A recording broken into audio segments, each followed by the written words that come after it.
Hello, teachers out there. This is the first episode of Technology for Teachers, where we find ways of using technology in the classroom. I am Stephen Gorbanian. I'm a sixth grade world cultures teacher in Houston, Texas, looking to give you, the teacher, whether new or experienced, a look into integrating technology in your classroom. This episode will cover technology and its use in the student-centered classroom. We will cover what is student-centered, how technology can help the student-centered classroom, some great uses of online resources, and some additional ideas. But first, a little bit behind the reasoning of doing this series. Well, while taking a technology education course at University of Houston, I realized there was a lot of resources available online for free, and some I have never heard of. So after interacting and creating and using online resources, I wondered, what do teachers know about the availability of these resources, and also what's the point of implementing technology into the classroom. So according to a National Center for Education Statistics study, only 23% of teachers surveyed felt prepared to integrate technology into their instruction. And so what Technology for Teachers series aims to do is to ease this tension or fear of technology and its place in the classroom. And also, what Technology for Teachers is here for is to explain some concepts that teachers might have or will come across, and how to address these issues. I've also included in each video free online resources that will be great use to teachers and their students looking to obtain more knowledge through the use of technology. So let's get started. So like I said, let's look at why student-centered.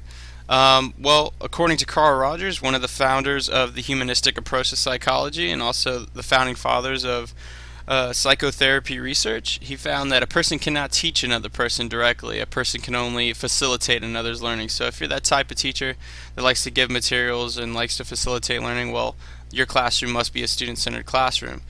Also, with student-centered, the ownership of learning is with the student. The teacher acts as a facilitator and a resource person. Students are responsible for choosing, planning the curriculum, or at least they participate in the choosing. It's a difficult concept to grasp at first, is that each individual is 100% responsible for his own behavior, participation, and learning. And then we look at technology and how it can be used in a student-centered classroom. 43% of students feel unprepared to use technology as they look ahead to higher education or their work life. Actually, looking at some employers actually said that they feel that the applicants are not up to standard with the technology for their job. So a lot of them get denied the profession. So technology can equip students to independently organize their learning process. So instead of being passive recipients of information, students using technology become active users. Students can create, explore, discuss with the use of technology, taking more and more ownership in their education. Because technology is intrinsically motivating to many students and also highly customizable, it is particularly well suited to support student-centered learning. And so what I want to look at is what's already going on. So when used appropriately, it can help improve students' performance on achievement tests. And online learning, like if you've been in college, you probably have an online course, but online learning is already occurring in secondary schooling. Online learning is being used to provide increased access to course content, increased scheduling flexibility, and geographic flexibility, and has increased access to alternative education choices for students. As always with Technology for Teachers, I'd like to include some online resources that you might want to include in your next lesson. And for a student-centered classroom edition, I selected 3 of them. The first one is Powtoon. Powtoon's a great website with animation capabilities for a student to create an animation, or you yourself might even create an animation to get a point across, to get a lesson across. Great use for kids. Kids love it. Easy to use. Edmodo, number 2.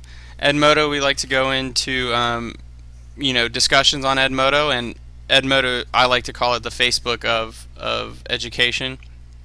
And VoiceThread. VoiceThread is a great website for you teachers to use when you wanted to create a discussion outside of the classroom. Students can create them, you can create them, very easy. And with all kind of resources that I'd like to include in Technology for Teachers, I've included tutorials in this description of this video on YouTube, so go ahead, take a look.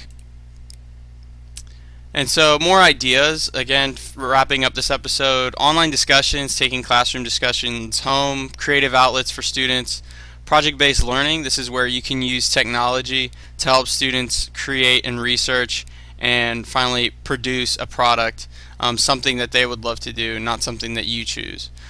Connecting globally, Skype Education is a great website that you can use, create, and connect to other classrooms globally.